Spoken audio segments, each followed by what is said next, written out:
Hey everyone! I've been a bit busy lately, so I couldn't upload any new videos, but I'm back now.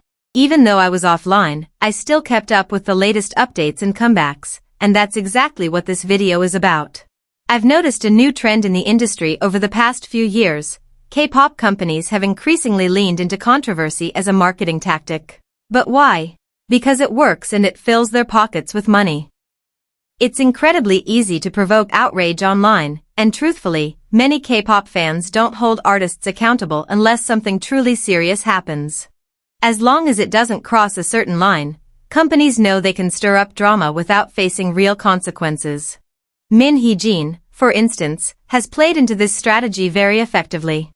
Every Newjeans comeback has been surrounded by some level of controversy, whether it's giving minors questionable lyrics or partnering with brands facing boycotts. These actions often toe the line just enough to be excusable for fans, while still generating the buzz needed to draw public attention to a release. It's calculated, and it's becoming more common.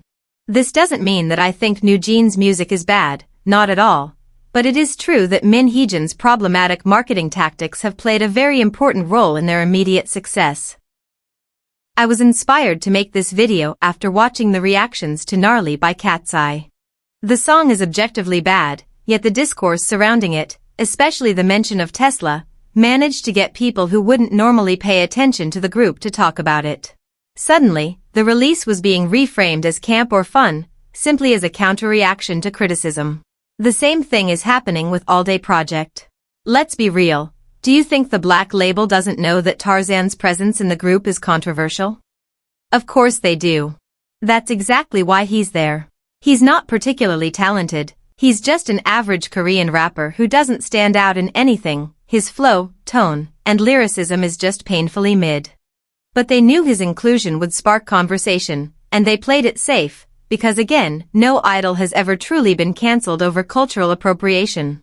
Sure, there have been call-outs and a few apologies, but most top groups have been culturally insensitive at some point and still thrive. That's why the black label is letting Tarzan be a culture vulture. They know it'll spark backlash and defense, and in the end, it's free promo. And guess what? It worked. Allday Project's debut track broke records on Korean charts and is performing well internationally. They've achieved the kind of immediate success that other artists on the same label, like Meow, can only dream of, despite arguably making better music.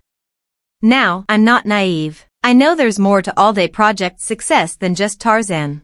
Having a member from the Samsung family guarantees a huge budget and a level of payola we've never seen before. But even with that, the conversation moved away from her within days and all the discourse is happening around Tarzan now. Honestly, this all makes me sad. I remember when groups used to go viral because of their music, BTS, Twice, Red Velvet and 17 for example. They all have that one hit that people genuinely liked and there was no need for those companies to stir any drama to catch people's attention. Now it feels like that only happens when the music is bad.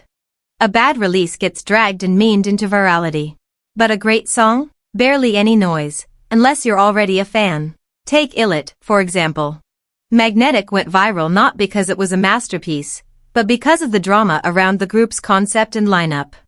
Since then, they've released Cherish and Do the Dance, which are objectively better songs, but barely anyone is talking about them. This is why I don't take viral hits seriously now. A strong fanbase and consistent music that said fanbase will like matter way more in the long run. Chasing public attention only works if you're willing to use controversy as bait, and at that point, it's no longer about the music, it's about the mess surrounding it. And I feel like that's the reason why 4th and 5th gen don't have any real timeless hit, except for maybe Supernova by aespa.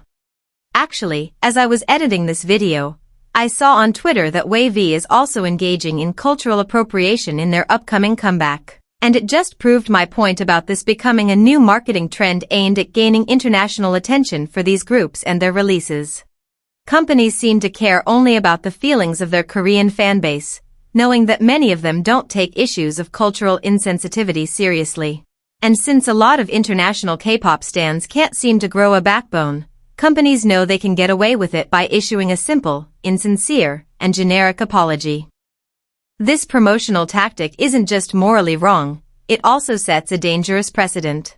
While ignorance has always existed in K-pop, It used to feel like genuine mistakes made by people who simply didn't know better. Now, it feels like these are deliberate, calculated moves. This not only damages the group's image but also hurts real fans, especially those who once found a safe space in these fandoms. It's truly disheartening to see people slowly leaving the K-pop community because of the actions of these groups and their companies, while the companies themselves show no concern and they're only eager to fill their pockets with easy money.